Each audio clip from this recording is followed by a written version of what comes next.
Welcome to Media Empires, where we sit down with the most influential media creators right now to learn exactly how they built their empires. Our aim is to extract the secrets of top-tier podcasters, newsletter authors, and media creators who are breaking the old rules for media success. Whether you're looking to start your own empire or simply curious about the nuts and bolts behind media businesses, you'll find valuable insights and tactics in each episode. Grab your headphones, let's dive in.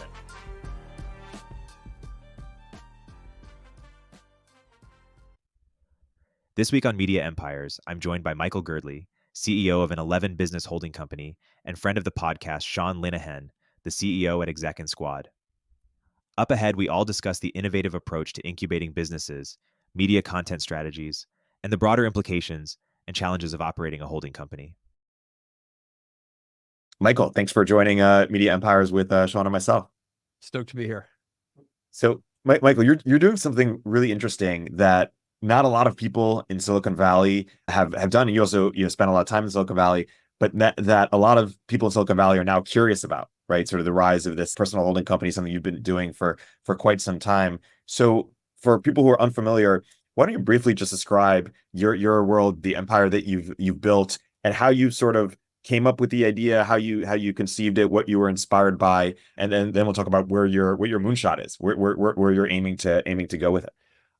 Cool. So I took an entrepreneurial path that was probably pretty different from most. I spent time in Silicon Valley. I had executive level jobs there. I worked for a company that's now a division of Oracle called BEA Software. I was product manager for, at the time, a $500 million a year software product. I was 27 years old. I love Silicon Valley. Only Silicon Valley does stuff like that happen. They're like, here, take care of this. And I'm like, what? I'm 27.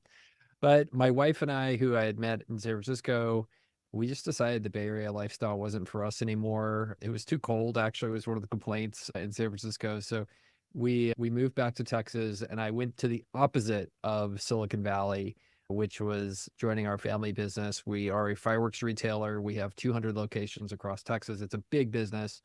And over time, I became the CEO of that business. And then I eventually realized about 6, 7 years into that I didn't actually really enjoy being a CEO as much as my friends did. They owned a business and they loved running it.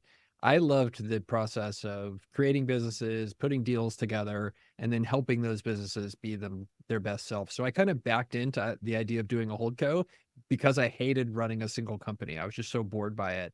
And over the next few years, I ended up incubating new companies and then building companies from that, and then have retired or promoted myself to what I do now, which is just basically sitting on boards and making YouTube videos. That's what I do. And what is your moonshot? Like, how do you think about where you're aiming to go from here, or what your aspirations are in terms of if everything you wanted professionally happened, what would that look like? Yeah, I mean, I have a net worth goal that I want to get to someday. My plan to do that is I have a foundation of cash flowing businesses that I've built, and then I reinvest that into creating businesses that I think can have $100 million plus outcome someday. And it's different than doing angel investing, where I think people are spraying and praying with angel investing. I want to be on the opposite end of the spectrum of companies that I invest in or create or incubate. Like, I want to be a big part of the cap table, and I want to be a big part of making them happen. So much more a partner and less an investor in those things. And so over the past 3 years, I've changed just to exclusively say I'm only going to be incubating and creating things that have a really high upside potential. Could be, that 100 million or more thing. And so that's the moonshot. Like, but instead of just doing it with one company, I'm trying to do it with 4, 5, 6, 7, 8, 9, 10 at the same time. Yeah, there's one key subtle difference that what you do relative to other people who just angel invest, and you have to listen closely to understand the subtle difference, which is that they lose money, and you make money, and it's really subtle. I lose money sometimes, but it's not by choice. It's not by design. Yeah, Michael, when you start a new business, how do you think about the capitalization of the business and the structure when you're doing these incubations? So I think that everybody, and I'm on like a chat group with like 200 other people that are venture studio people and business incubators. I think the vast majority of them do it exactly backwards. They're like really interested in what the idea is and what the opportunity is. They're like, okay, great. I found this thing that I'm super excited about. But I'm not excited enough to want to work on it myself, but now I'm going to go convince somebody else to go join it. And I've tried that. It doesn't work. Like nobody gets as excited about my idea as I do. So the way I approach stuff now is actually exactly the opposite of the way they do it. I'm a very team first type person at this point. So I will go out and I run this program where I hire people that I call associates, and basically I just pay them to go find their next thing. And their next thing could be co-founding a company with me. It could be that they go take a job in one of my companies, or it could be that they just peace out and leave. And it's a no strings attached thing, which I think is powerful because it lets me hire really good people, because they're like, wait, you're just going to pay me to figure out my next step? And I'm like, yeah, along the way, I will be auditioning that I need to be an amazing co-founder for you. And so far I'm like 100% that people are like, oh, Michael like coached me through founding a business and helped me find a great idea. And like, I'm on the cap table, like in a big way with every single one of those people. And so that's how I end up doing it now, is like, okay, I'm going to go team first. I'm going to find a person who's complementary in terms of what I want to do and don't want to do, and meld that with what they want to do. And then we go co-found a company together. And capitalization really depends upon what the opportunity is. If we're going to just do a services business with high upside, like our offshoring business called Near, that's one where it's great. It cash flows and it grows on its own, and I don't have to put more capital in. If it's something like our coffee business, we capitalize that a bit different. My partners and I had to keep writing checks, which turns out it kind of sucks. Yeah, don't recommend it. And so, because you are so team driven, how do you think about, even just zooming out, how do you think about building the machine that builds the machine, i.e., the company that helps incubate these companies? How have you thought about it over time, and what have you learned? Yeah, so far I have really come to believe that it is much more of an art than a science. I know everybody has these like venture incubation things, and they're like, I'm going to go raise 5 million to like incubate startups and stuff like that. I have not gone past the level of just personal scale where I'm like in there being part of the creative team. And that may be because I'm just selecting because I really like doing it. But also, every time I've tried to go above and beyond, like just incubating one or two companies per year at a time, it has ended up being just like a mess, right? Like I need to be thinking about that company in the shower. And if I'm doing 4 at a time, I can't think about that company in the shower. So I guess maybe people could form partnerships to scale it, but then like I get diluted, and like, why would I want to do that? So that's the learning. It's much more of an art than a science. I think it's just a big takeaway I would tell everybody of what ends up happening with this incubation stuff.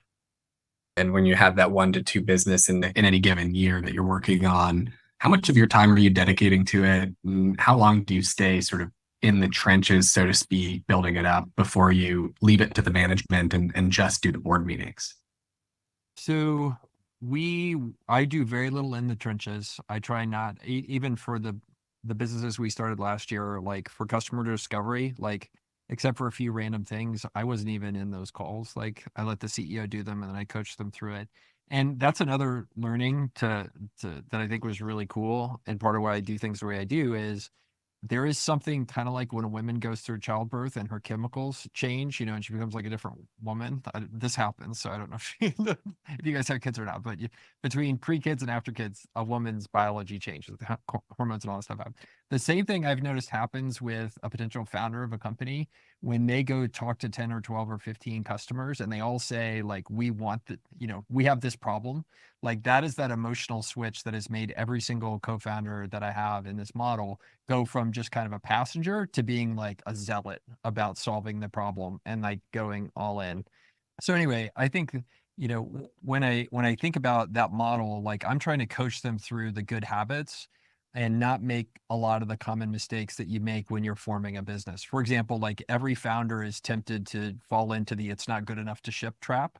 And it's like, no, just get a Squarespace website out there, put it on a PDF, like cut and paste on the website. Like if it's gonna work when the website's good, it's gonna work when the website's shitty. Like let's get that out there. So those are the fundamental things, like where I'm with them, like on a week to week basis, or even a day to day basis, and I see them doing stuff. I'm like, let me push back on that. Like, don't wait 3 months to ship this, or don't spend $30,000 on branding. Go spend $12 on Upwork, and we can iterate quicker that way. So, and then over time, as the companies get to a place where like some of the businesses I've incubated have 250 people working for them 5 years later, and boards and stuff like that. Duro Software is that size now. My role, like, they don't need the idea guy anymore. It's like I show up to board meetings, and I talk to the CEO somewhat less regularly than at the very beginning. Yeah. And One other thing that you alluded to already is that you spend a ton of time building distribution. Talk about why you do that, how you came to that realization, and do you think that's something, more people who do this should be doing? I think so.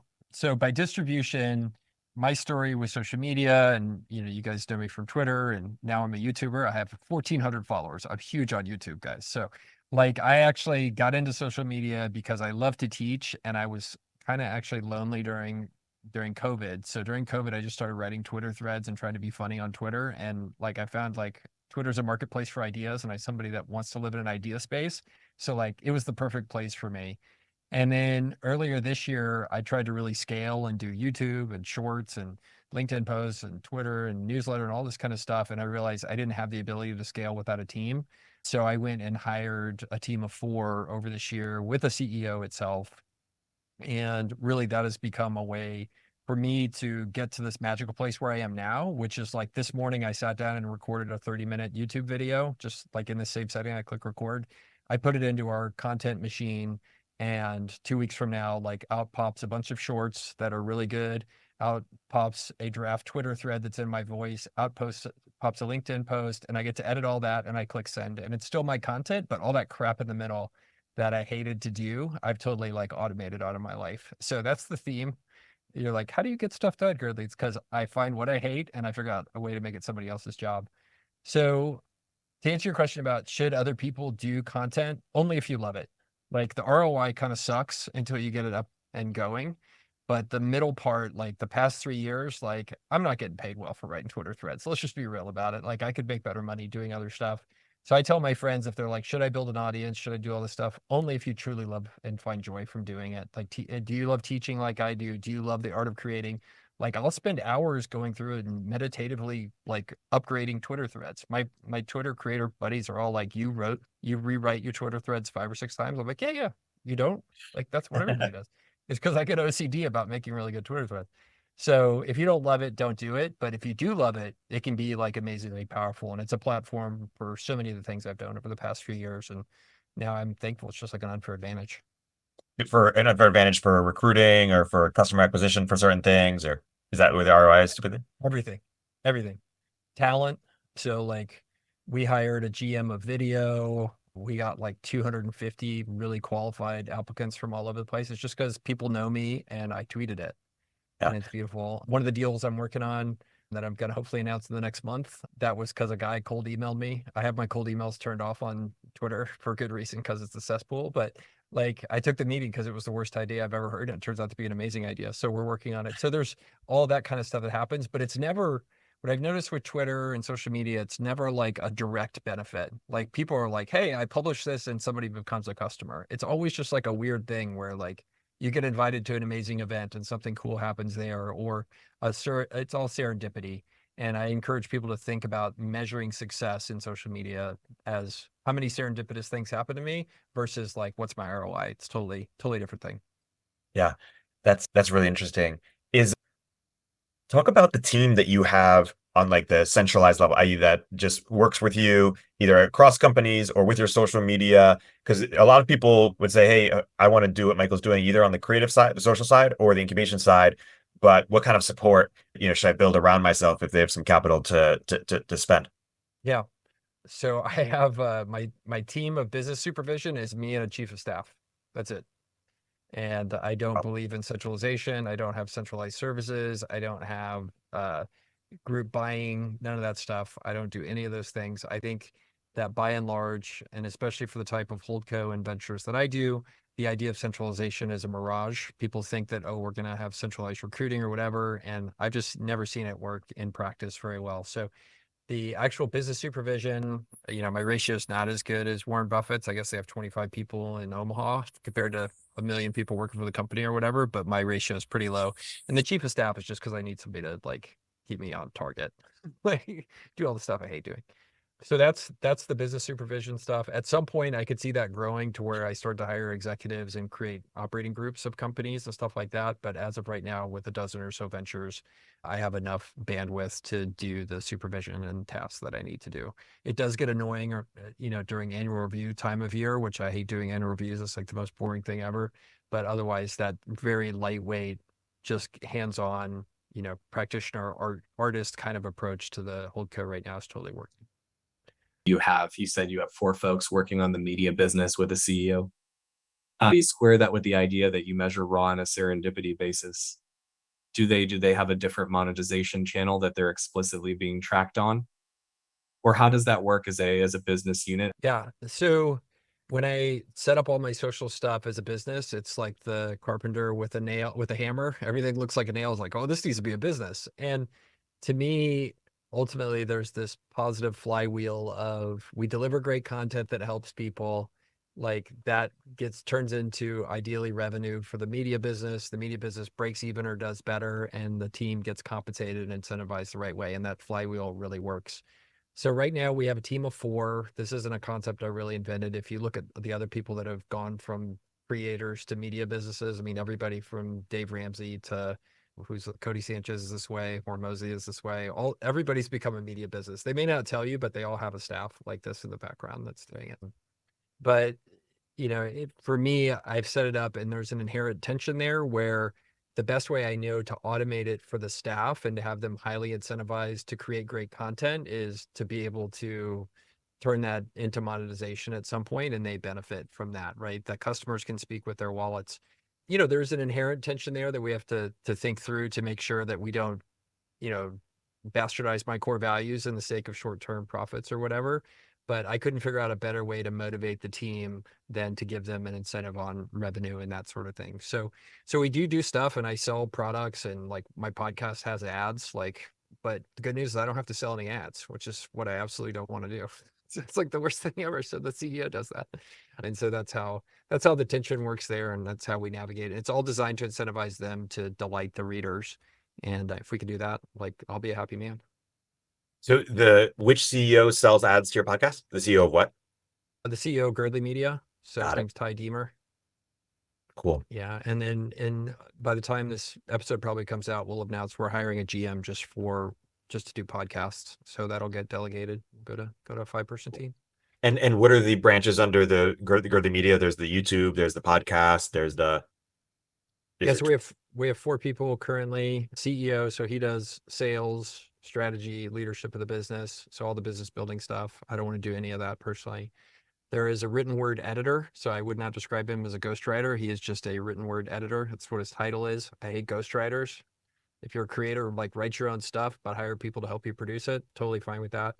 So that's Will. He's located up in Toronto. He and I work all the time. So we're iterating back and forth on documents. The third person is a video GM. So that's Dalton. He's up in New Hampshire, though, given this winter, he's debating moving to someplace warmer. He is just like a YouTube nerd. His favorite thing to do is hang out in YouTube analytics. I didn't think these people existed, but it turns out there's a lot of them. And that's what he does. And then the fourth one is Marina. And she is located in Buenos Aires. So she does a lot of the admin process and then is growing into work on the written word over time. That's really interesting. Do you think, should I have Tornberg Media? Should Sean have Linehan? Is this something that people should do and build a company around? And I always wonder, there should be a service that provides this for us because it's going to be hard for us to do that. But we all want to be big on these different platforms, right? We just had the same debate this morning. I mean, first of all, I'll just come right out and say, I hate the whole ghostwriting thing. Passing off somebody else's words as your own, thumbs down from the Girdley. I just don't do that. I think that's super scummy. Don't put your name on it if you're going to do that.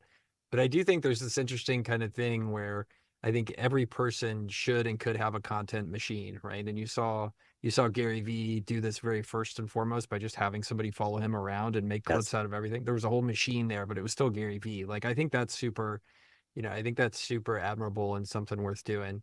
Look, to answer your specific question, whether it's right for anybody, I'm a big believer that lifestyle choices are lifestyle choices. If you want to be an anon on Twitter, be an anon on Twitter. If you want to scale your impact like I do and be out there and take all the slings and arrows that comes with it, that's a lifestyle choice. Go ahead and do it. I don't think there's a right or wrong answer to it. So far, I'm super happy because I hate optimizing YouTube keywords and now I have somebody else to do it.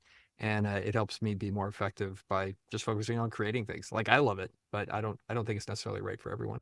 We'll get back to the conversation in a moment after a word from our sponsors. Hey, everybody. If you don't already subscribe to the Media Empires newsletter, you should. But that's not what I'm here to tell you about. The platform we use to power this and other Turpentine newsletters is called Beehiiv, and it's excellent. First of all, it was started by the same early team who helped build Morning Brew into a $75 million newsletter business. And they built Beehiiv to offer that same powerful functionality to anyone sending emails, from essayists to business owners. The platform is beautiful, their text editor is intuitive, and they help you scale your audience with custom growth features. Beehiiv has powerful tools to help you monetize your content. You can easily launch paid subscriptions or pursue an advertising model. The Beehiiv platform will even connect you to premium brands to sponsor your newsletter. Not only do we use them, but thousands of the top newsletters in the world also use them, like Milk Road, Blockworks, Newsletter Operator, and so many more. Beehiiv's founder hooked up Media Empires listeners with a sweet deal. Get 20% off for 3 months with code EMPIRES. Visit beehiiv.com, that's BEEHIIV.com, to get started. Real talk. Most talent leaders haven't yet cracked how to leverage AI for meaningful impact on their hiring processes and business goals. But the leaders who are effectively using AI to transform their recruiting team's efficiency and quality use Metaview. Metaview is the AI assistant for the interview process. Their AI records and transcribes hiring conversations, like intakes, interviews, and debriefs, then provides perfectly summarized notes of everything that was discussed. That means your people can focus on creating a human connection with candidates during calls and save time on the busy work of cleaning up notes after every interview. But it's so much more than just a time saver, because perfect notes means perfect data. For every candidate and every pipeline, hiring teams can make confident, informed decisions, and talent leaders can finally take control of the interview process. Join forward-thinking talent leaders at high-performing organizations like Brex, HelloFresh, and Quora, and check out Metaview. Head over to metaview.ai/heretics to talk to one of Metaview's product experts or get started for free. You'll be up, running, and AI-enabled in minutes. Yeah. In your media operation, I've been very impressed by how consistently prolific you are. Your volume of bangers is very high. Where do these ideas come from? How do you keep that steady stream of what seems to be like non-repetitive? You know, there's some things that are maybe recycled or reframed or rephrased, but there's also seems to just be a quite consistent stream of novel ideas that are coming from you. That's a reflection of my personality, I think. I mean, but to be truthful, like we're like any other creator type. We're playing the hits. I mean, I think Taylor Swift goes to Tennessee. You don't expect her to bring a new album. Like we show up and we're breaking out the hits all the time, and it's our job to play them. You know, Ogilvy talked about playing the parade, not to the sitting audience. You know, it's our job to make sure the parade doesn't realize we just played it to the people, 100 yards up the road. So we do rehash stuff, and analytics drive all of that in terms of how we put it back out there. But the reality is, like, like I go to the bathroom, I think it's something funny, I write it in there, and hopefully it works. I had something get 2 million views last night because I bought something on Airbnb, and I was like, oh, here's how to save $400 on Airbnb. Skip Airbnb. I buy directly from the property management firm. So I just have an active mind, and it's kind of like, I think Paul Graham talked about the great startup founders and investors. They always have a prepared mind for that kind of stuff. Like, and I've gotten in trouble doing this, by the way, where like I'll be in a meeting, I'm like, I gotta tweet that, and I'm tweeting it in the meeting, and my staff's like, no, pay attention to us, please. But I have a prepared mind for it. I'm always looking out for content, and I'm embarrassed to also tell you, like, I get to choose like what ventures I'm working on. It's right or wrong. It's not on my checklist, but it is truly something I consider when I look at things. I'm like, oh, this will make some good content. And so I'm like, I should work on that. It's gonna be great content. So I'm a pathetic human being. Well, the more people want to be like you in terms of sort of this operation that you have. So let's say you're giving me advice. Should I sort of hire a CEO of Tornberg Media? Do I just hire a head of social? Like, what is the right way? Who's the type of person who would be a great lead for something like, let's say we're sold, we want to do this. How? Yeah. I mean, the person I hired, and I work best with these type of people, are people that have done all of the aspects of being the CEO, but are just wanting to have a chance and be coached through it. And there are just so many people like this that I think are ready to be in the hot seat, and that's their dream. And they just need somebody to help them like create that opportunity and then be a partner for them through it. And, every single CEO that I have that I work with currently is a first-time CEO, every single one. And it's great because they don't come in with bad habits, and I give them, it gives me an opportunity to leverage my strengths, which is hopefully coaching and being a great partner to them. So what has worked for me in terms of the media stuff is hiring somebody who is not a media professional. Ty is located in Mississippi. His wife, people are like, you hired a CEO in Mississippi? I'm like, yeah, believe it or not, there's people there and they're very smart. But he lives in the town where Ole Miss is, and he's there because his wife got money from Mississippi to teach school for a couple of years. So they live in Oxford, Mississippi. And he was a former mid-level director for two software companies and was just ready to expand his purview and get a CEO job. And so that was the type of person we hired. He's hungry. But he's done all the things that you need in terms of leadership. He's managed people, hired people, fired people, and he's really excited about the opportunity, and it becomes a win-win in terms of that. So, if it was me and I was doing things on a shoestring budget, which I always do, I would hire somebody like that who's young and I could coach.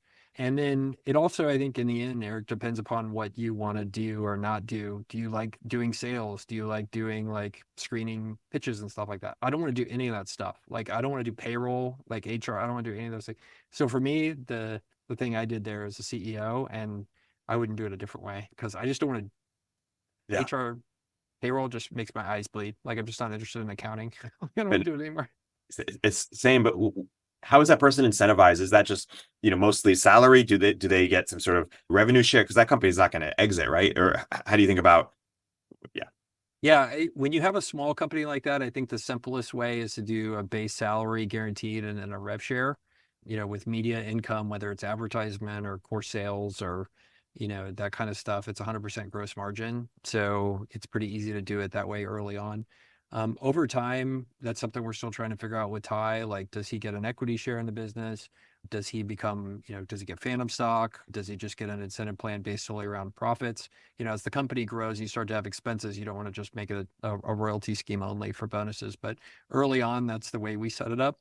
He gets a percentage of revenue and he's incentivized around that way. And then later on, we got to kind of figure out what the long term is. But some of that really depends upon what our vision for the business is. We're still not sure what we want to be when we grow up.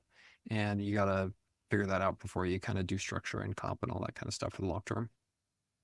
Could you double click? One thing that you mentioned there that I am not super familiar with is phantom stock. Which sort of structures and arrangements have you seen work there in the past?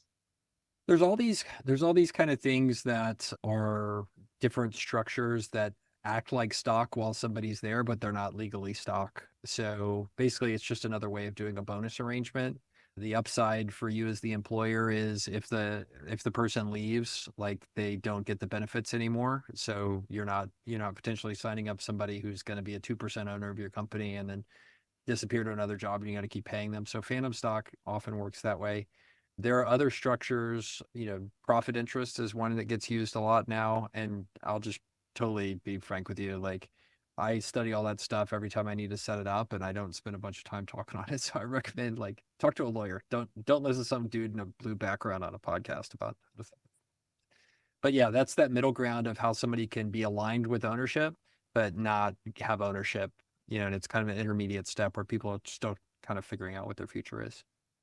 Super interesting. I'd also be curious, when you're finding one of these CEOs, how do you think about the commitment level that they need to put into the business from a tour of duty standpoint? Like, how long are they signing up for, and how frank is that conversation? I think for me, the conversation I like to have with everyone is tailored a lot to how Gen Z and millennials like to approach stuff, because tends to be, I like work with younger people, and those are the folks I work with. And I try to always approach them with the lens of what is best for their future and best for their outcome is going to be best for me, even if it means them leaving. And you look at the way I set up the associate model or the way anybody joins the company, I will tell them, look, my dream is that we work together for the next 20 years. But I also understand that your personal journey may take you someplace else in the next 2 years, 5 years, or whatever. I just want to be a partner with you in helping you figure that out. And then we can navigate that all together. And ultimately, when I approach it with that way and start to think about their future and try to be a partner in their future, that tends to work out super well because I can change schemes and that sort of thing to meet them there. At a bare minimum, when somebody comes into one of these jobs, I tell them I expect it to be a minimum of a certain amount of time, but I also understand life happens and I'm going to work with you. Let's just be honest with each other and open. But in the end, my goal is like, how do I help you thrive as a CEO or an employee? And how do I try to optimize it that you're a great person, I'm a great person, and we work together in win-win fashion for as long as possible, ideally forever. And that seems to work really well. Yeah. The one thing I want to zoom back out to is the HoldCo model in general, because you're not someone who's saying, hey, everyone should go do this. This is the new way. If anything, you're saying, hey, this is hard. People shouldn't be doing this in the way that they're doing it. Why don't you talk about the phenomenon that is more people trying to do this? Do you think more people should be exploring it? Because Sean and I, for example, we've been, like you were in the beginning in Silicon Valley startups, Yep. starting venture-backed companies. And now we're saying, hey, like we didn't even know there was another way. And now we're curious about this. We're exploring this, experimenting with this. So why don't you give some perspective on that? Yeah, 100%. Well, I think it's kind of like people that are entrepreneurs or whatever being like, oh, nobody should get a job. Like, it's like, come on, guys. Like 95% of people should get a W-2 job and they'll be happier. That's a great lifestyle choice. Just like do it. And also, by the way, this is why I suck at social media. Like you're supposed to go out and be like, look, guys, boring businesses or like solopreneurship or like sweaty stars. You're supposed to go out and have like this one message. I'm like, well, there's some nuance. Like, let's talk through this. But so there's nuance, which is W-2 people should have W-2. It's a great lifestyle. And then there's people that should own and operate one business, like great lifestyle for them. And that's another 90% of people. And then there's this weird oddball group of people that I think I'm one of them who want to live and do the types of things that I do on a day-to-day basis as a lifestyle choice. Like there's a million ways you can make a lot of money and have a nice car and a nice life and all that kind of stuff that the material needs get there. And you can do that through a job. You can do that through owning a single business and running it. You can do it through what I do via holding company mechanism. What differs behind all of those is what you do every single day in terms of your lifestyle. And look, that's what I would tell people who are considering doing a HoldCo. It's the same thing I would tell people considering doing a VC fund 7-8 years ago when that was the new hotness. Like, understand what is the lifestyle and the activities you're signing up for on a day-to-day basis and make sure you love those and potentially would do them for free or would pay to do them. Like we talked about me making money. Sometimes I lose money. So I get to pay to do this job. And so that's what I would tell you guys, like really understand the mechanisms and the things you're doing every day and ask yourself, is that the right path for you? Because we only get one spin here. Like, do you want to live the type of life I'm living or another HoldCo operator is living? And then once the answer to that is yes, then design all the business stuff around that. But I think a lot of people are looking at VC or this career or that career and doing it because they're supposed to, or it's cool, or it's the new hotness on Twitter. Like, don't do it that way. Figure out what's right for you and invert all of that. And I think you'll be much happier if you have that foundation of things that you love doing. And how would you describe the pros and cons of the whole code lifestyle? What are negatives that people aren't seeing? Yeah. Well, I think I can illustrate some of them. So, number one, you're not going deep in any one thing. So my CEOs and the people that are in businesses I'm with, they know these businesses better than I do. So like our staffing business, like, they know so much more about that space than I do. And there's a level of kind of helplessness you get from that, right? It's like, oh man, like these guys know a lot about this and I'm just kind of, a bystander or a board member. The helplessness also transitions into what happens when things go wrong. So when you're a HoldCo member or a HoldCo owner and you own a business and you have a CEO in the business and something goes horrible, your reaction is not to dive in and get your hands dirty, right? That's what you do when you're a CEO. And there's a power in that. And there's I think a peace that you get because ultimately the shit's got to roll uphill to you and you're going to get in there and fix it. Well, when problems come to me that are really bad as a HoldCo owner or a board member, I have to turn to the CEO and go, man, that's awful. What are you going to do about that? How can I help? Like, there's a level of like helplessness and faith that you have to have there that's like radically different than if you're the owner operator of a single business. And so all those things are just one of many things, a couple of many things that are just radically different, in this kind of lifestyle. You have less control. You have to have more faith in your people. You have to have a longer vision than if you're running a single company. All those things are, to me, radically different than when I was just running one business. You mentioned faith. Another way to think about that is trust. How do you build trust with these CEOs whom you maybe haven't known for all that long? And as you mentioned, you don't have deep knowledge of their business. How do you, if at all, do you sort of keep them on track or audit or implement controls or ... Yeah. So I think what works for me is I'm like a little kid. I don't know if do you guys have kids or no? No, Okay. So, don't do it. It's not that. Actually, I have a YouTube video coming out about how being a parent brainwashes you. So I don't know if you've seen these stats, like parents report being happier than childless people. Do you know this? they're lying. Yeah. Yeah. Well, it's so there's it. I'll spoil my YouTube video, Yes. but basically all the tricks that the U.S. Army and the Marines use you to convince the U.S. Army and the Marines is the best thing ever during boot camp, babies do to you as well. Right. So for example, you get separated from all of your friends. That's if you guys have had friends who've had kids and you're like, what happened to Jim? Like, where'd they go? It's like, oh, they're trapped in their house and they only get to talk to other parents. The other thing the military does to you is break down your barriers of cleanliness and personal space. Like you're in a communal space. They will also have a person of indeterminate authority screaming and yell at you and things that you totally don't understand. It's exactly what a baby does. Like they all do the same thing. So it's this thesis that I have that all parents are actually brainwashed to think they're happier, even though they're broker and don't get to do any of the fun stuff in life. So It's like the ultimate Stockholm syndrome. that's what my buddy says. So you start to love your captor and you're like, what the hell's going on with this 12-pound piece of whatever? That's very funny. So funny. So in terms of Trust, you yeah. talked about developing trust with folks, I think that the meta here is that when people hire CEOs and stuff like that, they think that it's like some sort of special, like different type of role. Like it's no different than hiring any other leader and building trust with them. So I spend a lot of time beforehand making sure we hire the right people during the interview processes that I use. I get to know their personal story. So like I know what happened to them in high school and stuff like that. And there's nothing special about the behavioral interviews I do or anything like that. It's all off the shelf stuff. But I get to know them incredibly well. So choose the right person.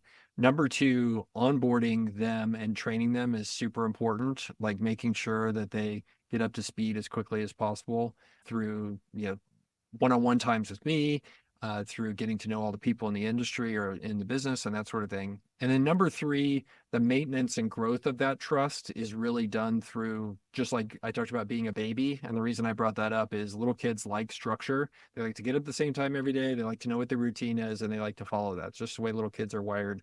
And I'm the same way, except I'm 49 and I want to have my structure. So I have 25% of my time allocated each week to a cadence of meetings that is tailored and customized to each CEO and business, to where there's that interaction model going on. And that's a combination of one-on-ones, board meetings, and then irregular check-ins, depending upon what the business is needing. And all of those are bi-directional information sharing, coaching sessions, and trust development that all happens as part of that routine. And so I dedicate time to it. And I see people in the HoldCo game who are just like, I just sit back and wait for them to send me the P&Ls. That shit don't work. That does not work. like, yeah, there's a lot you don't know from the P&Ls, and there's money you're leaving on the table if you're not leaning in and coaching and developing your CEOs, in my opinion. Yeah, it's like the fact that Warren Buffett has something like 400 direct reports, and the only management structure that he has is read the P&Ls when they send them on a quarterly or annual basis. Warren and Charlie built one of the first amazing personal brands to get amazing deal flow and missionaries to join their thing. If you go back and look at the history of those guys, Charlie used leverage like crazy. He was in some wild ass real estate deals. He was a total buccaneer. And I appreciate them proselytizing all this stuff. But when you go look at it, it was a different story. And when that guy was 35 and 45, he was in there doing the same crap the rest of us are. So, but kudos to them. They've got an amazing brand of all shucks. And then you get in the room and look at the history. It's a little bit different. Yeah, you sort of earn the right. Once you got a few $1 billion, you get to buy the companies that don't need the oversight. It's maybe not where we all start. Absolutely. Do you ever plan on raising money or going public or interacting with the sort of, financing vehicles of any kind? I've raised money for individual deals, individual companies. We bought a business through an LBO 2.5 years ago. I was only about 7-8% of that deal because it was just so big. So I have raised money on a per deal basis, and portions of my HoldCo have other shareholders on them. In terms of the main HoldCo itself, I have no plans to do that. I like doing it on a deal to deal basis. And primarily that's because, I want flexibility, and I don't want to end up in someplace, say, where like Enduring Ventures is or something like that, where you're having shareholders that you have to answer to. For me, I like having the mothership be something that's just totally me. Yeah. But there's nothing wrong with doing what they did. I mean, everybody can do everything. So Right. What's the right way, or say more about the right way of thinking about founder ownership here? Because there's some incubators that take 10%, some that take 80%. What is the right way to think about this? I think it all really depends upon what the outcome of the company being incubated, and the next steps are. If you're going to be incubating a company that's going to be on the VC path, I think the incubator taking 60% or something like that is just crazy talk, because you're never going to raise money down the Right. line, and you're not going to get founders to want to sign up for that are worth their salt anyway. If you're just doing straight up bootstrapped, cash flowy, small style businesses, like, I think everything's on the table. I've known people that have incubated businesses and they keep 70% of it, and the key employee gets 15%. I mean, everybody there seems an adult and happy. For me, I want to end up and incubate the type of businesses that I consider in the middle of those things. Like, you have a big TAM, like a VC business, but you don't need a ton of capital to get there because they're cash generative. So like ScalePath, the peer network that we incubated last year, it's a CEO peer network, like that's going to be cash generative. It's not going to need money to be raised unless we want to. Same thing goes with Near. These are big TAM businesses that can be $100 million someday, but they're not necessarily ones that are going to be capital hungry like some of these VC businesses. And so that's where I end up, and I could end up anywhere from 30% to 60% or more of those companies, just because we're not expecting or preparing for future fundraising or anything like that down the road. Love to hear how you evaluate those opportunities. I mean, that's a pretty interesting general framework. High, at least 100 million in revenue, so high revenue potential, but low capital investment. How do you figure out which businesses meet that threshold? What diligence do you do in the market, et cetera? Yeah. So we talked about that process of associate, market research, and then go on. Between associate and market research, there's this interim step where we take a look at like what the tailwinds look like. And I'm looking for things that are massive transitional waves in society, technology, regulatory, all that kind of stuff. Environmental is kind of the fourth bucket. And how do we ride one of those waves? So like our nearshoring business is one that's riding a massive wave of globalization of talent. So like that's pretty straightforward. You can imagine that plus other staffing businesses. The guy who owns the Baltimore Ravens, he does staffing, tech systems, and all that kind of stuff. Like those businesses can get really big if you execute on them. So that's the basic kind of market diligence we do. And it's as simple as what I just said. Like it's a very Buffett level, like, well, okay, that looks like that's a $50 trillion industry. I think we could own $100 million of that. Okay, seems reasonable. Vistage or some of the other CEO peer networks for the ScalePath comparison, like those are all $100 million plus businesses. So it's like, okay, well, we can potentially get there, but it's all done kind of in that interim step, post team, and before we decide existing idea what to do. And then one of the things I've done over the past 5 years is I have a whole checklist. I put it on Twitter where it's just like, if a new venture idea doesn't pass all the checklist stuff, then we don't do it. But for full disclosure, like the Phantom project I haven't announced yet, that should hopefully get announced in a month, doesn't meet two of the boxes. So Yeah. like breaking my rules, I totally suck. For what it's worth, rules, we'll release this after you announce the project, so you Look, can say anything you want about it. I just want to acknowledge, like, I'm sitting here, I'm telling you all this stuff I very strongly believe, and then I'm just like every other human being. I swear up and down, like I'm pious, I'm doing all this stuff, and then right over here, I'm just going to break my own rule, like within 30 seconds. So I'm just like a 9-year-old in that way. I got you covered. So funny. If I could play that back, what I heard was you like to enter markets where you perhaps have some unique competitive advantage, but there's an existence proof in the market where there are multiple other big businesses that already exist. Like perhaps as a counterexample, you wouldn't enter corporate mobility or like moving because there's just not very many big businesses in that space. And so it's sort of like if there is existing players, it's not consolidated, it doesn't seem to be consolidating, that's a good opportunity in your point of view. Yeah, I think their existing folks are a good representation. I use that as a proof point. for me, I'm looking for a market in which there's a dynamic in which people can build moats where there's economies of scale, right? So Dura Software is a business we incubated in 2018. I co-founded it with another gentleman who's a CEO. They've raised 88 million bucks from private equity earlier this year. They're consolidating, buying software companies. They've done it 18 times. And you can see that in software, there are economies of scale and moats that come with that. And like Constellation is a great example of one that is a proof point there, but ultimately Constellation exists because there's market dynamics are that way. And so, it's the same way as I'm not going to open a bar and grill just because I don't really see a way I can, compete with Chili's or whatever. So same kind of thing. It's just it's not necessarily that there exists one, but there generally has to exist one because I want to be in a market with competitive moats with economies of scale that support, large growth of an enterprise. And are you a 7 powers guy? Do you follow any other business strategists in terms of eking out or determining competitive advantage? This may be the lamest answer of all, but it's also why I don't read many business books. Like when you read like Michael Porter and you read like all these like 7 powers, they're all just like the same shit with different packaging. Like this is just the same idea. Like, and there's only about 50 good business ideas. Drucker wrote them all down and then everybody just rehashes them over and over again. So 7 powers is my favorite one. I've tweeted about it a lot. So I love just thinking about the market dynamics and the moats that come out of businesses around that. And anyway, that's why I have a podcast like that analyzes business for sale. Like I just love it. I think I'm just a total nerd about it. So yes, 7 powers is my favorite of all those. If I got an MBA, I'd probably love Michael Porter, but anyway, it is what it is. How do you, when people have a negative stigma towards incubators, certainly in Silicon Valley, they'll say, hey, all this adverse selection, they rarely ever work. What big company comes from an incubator, et cetera. Why are they, some things are directionally right there, but how are they wrong or what do they miss? Look, I think most new ventures aren't going to go anywhere. So of course most incubators don't work. Look, I think realistically, and I don't want to speak to anybody in particular, but like incubators, VCs, all this kind of stuff, like it attracts potentially a bad group of people. Like I think there's bad actors in those markets for sure. You see that even more seriously here in flyover country. There's bad actors that get attracted to VC or any of that kind of stuff because there's leverage to be had and scams to be run.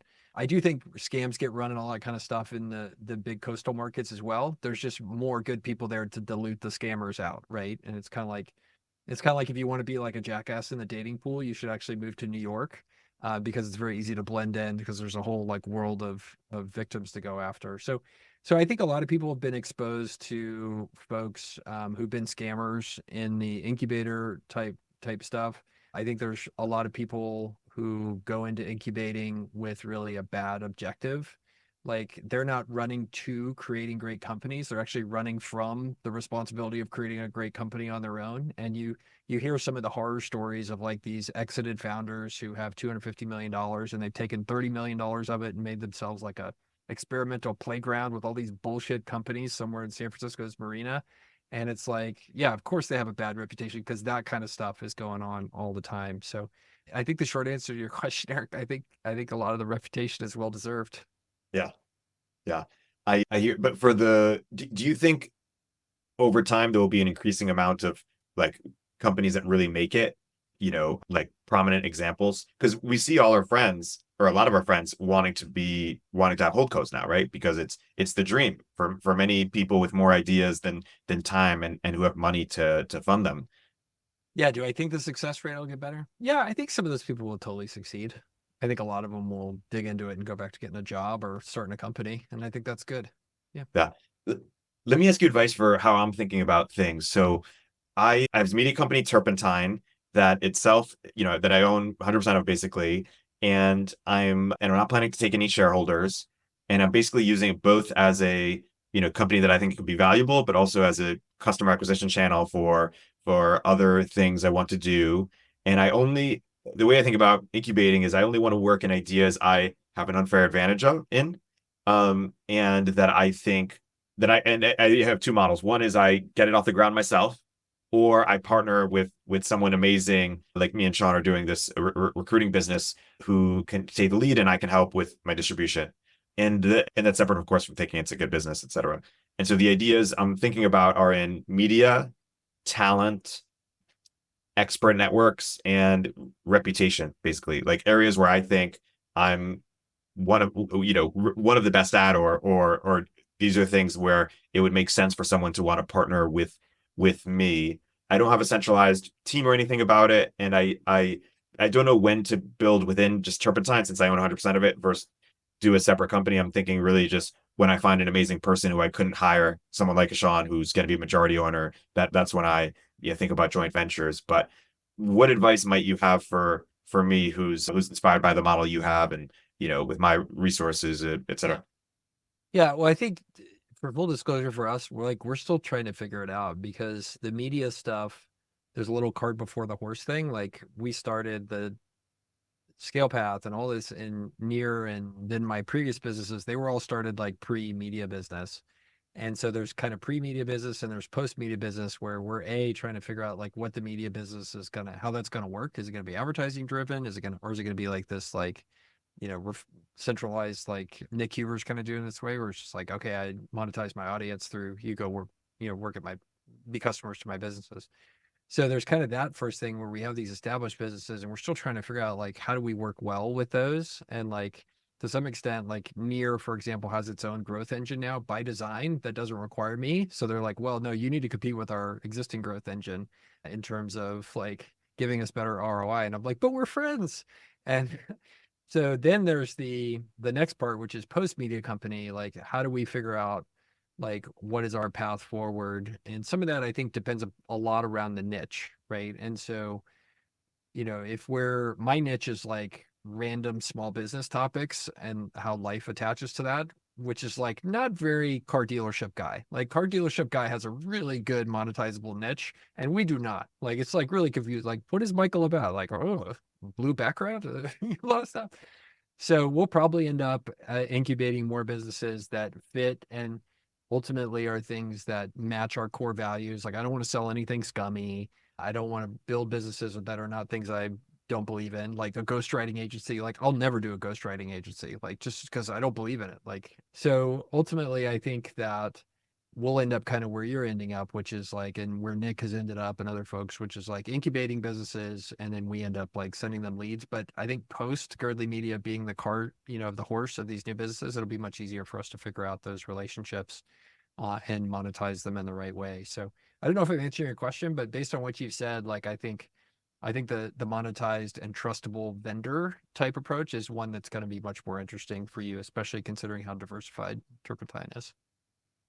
Yeah, that's really interesting. I appreciate that. I think one thing I'm not considering right now, which I wonder if I should be, is buying any businesses. Like everything I do, I just start or team up with somebody, but that's not really like a skill set that I've honed, or a place where I've looked. Whereas Greg Eisenberg is more excited about buying small agencies as opposed to starting them. Do you think M&A should be a part of my strategy, if assuming I have the capital? If you're not passionate about it, I would say absolutely not. And then, I mean, the reason I don't buy stuff much anymore is it's all too damn expensive. Like, unless I'm going to be raising outside money or I create a vehicle like Dura that has like an unfair advantage with acquiring stuff, or one of my other businesses is doing an acquisition that be a strategic acquisition. Like, I just haven't seen a deal after years of looking that I'm really excited about. And yeah, you could pay 10 or 12 times EBITDA for stuff, but anything I really want to own, kind of private equity is already going to pick over it. So I think those are the two factors. One, like if you're not going to have passion with it, like don't do it. And number two, like, well, it's, there's still a ton of money chasing too few assets these days. You're better off just making some assets. That's what I think. Makes sense. We're nearing the hour here. Sean, do you have any last questions, or Michael, is there anything that we haven't got to that you think is worth sharing? Like, well, I guess one last question I have is, what are like non-obvious mistakes you see our peers doing, or people who haven't been doing this as long as you have, maybe making, or that I might make as I pursue this? I mean, I think there is dangers around scaling content and not keeping up a high quality bar. I think there is dangers around people doing stuff that I would describe as disingenuous. And the challenge there is in social media, there is immense pressure to stretch the truth. And there is a line that I think a lot of people cross, and I have not seen you do this, but I have seen other people do it, where they go from spin to outright misinformation, or like implying something that's just not true. And I think that's the thing that we all have to really fight as kind of this like media personality and trying to get eyeball share, is like other people are lying to get more eyeballs than you. And I think that's really one there. I talked about, I see people doing HoldCo or having multiple businesses and thinking it's all about just sitting back and collecting the checks. That is absolutely not the case, as far as I'm concerned. I mean, maybe when your business gets older and more established, like you own Union Pacific Railroad, like Warren does, or Apple Computer, yeah, great. But in the meantime, you got to get your hands in there and make sure these companies don't go off the rails. So, yeah, those are the things I generally hear. Totally. Well, Michael, we're at time. Thanks so much for coming on Media Empires and sharing your wisdom with us. You guys, Thank you so rock. much. Great question. Yeah, this was Thank you. awesome. Awesome. So fun. Thanks, Michael. Cool. We're that was great. Thank you.